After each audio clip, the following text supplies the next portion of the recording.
আলহামদুলিল্লাহ, ওমান প্রবাসীদের জন্য দারুণ একটি সুখবর বন্ধুরা।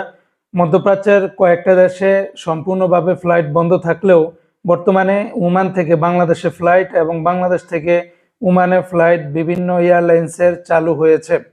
ইতিমধ্যে ওমানের যে সালাম এয়ার আছে, সেই সালাম এয়ার থেকে আপনাদের জন্য একটি বিজ্ঞপ্তি দিয়েছে যে সালাম এয়ার এখন ওমান থেকে সকল ধরনের ফ্লাইট স্বাভাবিক রয়েছে।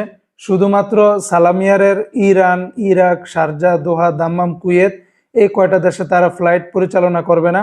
তাছাড়া অন্যান্য সালাম এয়ারের যতগুলি ফ্লাইট রয়েছে সকল ফ্লাইটেই আগের মতো স্বাভাবিক অবস্থায় থাকবে। এবং আমাদের বাংলাদেশ থেকে ইউএস বাংলা এয়ারলাইন্সও তারা ঘোষণা দিয়েছে যে বাংলাদেশ থেকে যেই মাস্কেটে যেই ফ্লাইটের শিডিউল ছিল সেটাও তারা স্বাভাবিকভাবে রান করবে। ইতিমধ্যে আমার আগের পোস্টে আপনারা দেখেছেন। তো সেই অনুযায়ী যে সমস্ত প্রবাসী ভাইরা বর্তমানে মাস্কেট থেকে ঢাকা আসা যাওয়া করবেন বা চট্টগ্রাম থেকে মাস্কেটে আসা যাওয়া করবেন, অবশ্যই আপনাদের ট্রাভেল এজেন্সি এবং আপনাদের যে বিমান এয়ারলাইন্স সেগুলোর সাথে আপনারা যোগাযোগ করে শিডিউলটা জেনে নেবেন। শেয়ার করে দিলে অন্য ভাইরা জেনে উপকৃত হতে পারবে।